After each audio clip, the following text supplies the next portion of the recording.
శతకసుధ అనే పాఠం లోపల నుంచి మనము ఈరోజు కొంతమంది కవులను పరిచయం చేసుకోబోతున్నాము. వారిలో మొదటగా మనము బద్దెన్న అనే కవి గురించి మాట్లాడుకుంటున్నాము. బద్దెన్న రాసినటువంటి శతకం వచ్చేసి సుమతి శతకము. సుమతి శతక కర్త ఎవరు అంటే బద్దెన్న.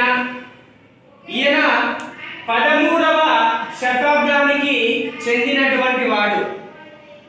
అదేవిధంగా ఈయన వేములవాడను పాలించిన చాళుక్య రాజైనటువంటి భద్రభూపాలుడుగా ప్రసిద్ధి పొందినటువంటి వాడు.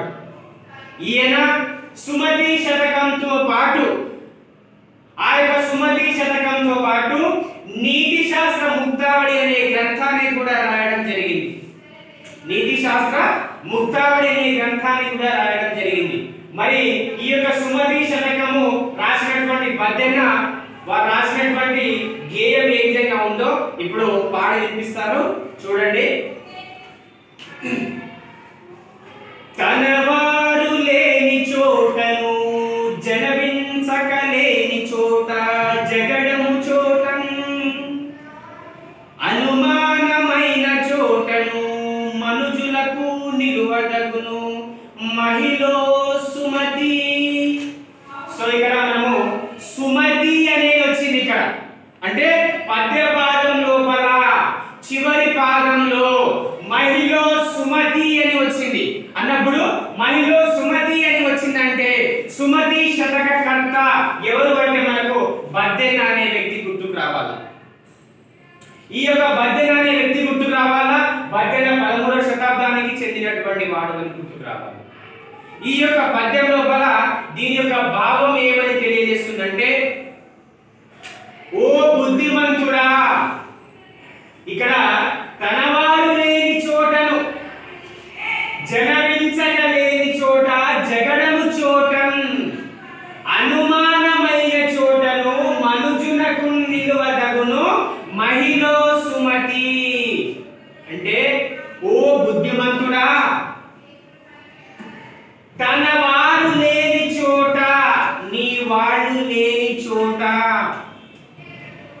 నువ్వు మాట్లాడుతున్నటువంటి మాట చెల్లుబాటు కాని చోట నువ్వు మాట్లాడే మాటలను ఎవరు కూడా తీసుకోకపోతే అది అక్కడ చెల్లుబాటు కాకపోతే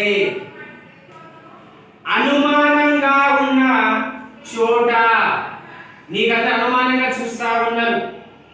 ఇక్కడ అనుమానమైన చోటను అనుమానంగా ఉన్నటువంటి చోట మనుజునకు నిలువదగును మహిళో సుమతి. అక్కడ నువ్వు ఉండాల్సినటువంటి అవసరం లేదు అని చెప్తా ఉన్నాడు. అంటే ఓ బుద్ధిమంతుడా, తన వారు లేని చోట నా వాడు లేని చోట నా మాట చెల్లుబాటు కాని చోట తగవులాడుకునే చోట కొట్లాడుకునే చోట కొట్లాడుతూ ఉంటారు అటువంటి చోట అనుమానం ఉన్న చోట నీ మీద కానీ వేరే వాళ్ళ మీద కానీ అనుమానంగా ఉన్న చోట అక్కడ నువ్వు ఉండాల్సినటువంటి అవసరం లేదు అని బద్దెన్న గారు సుమతి శతకంలో రాయడం జరిగింది.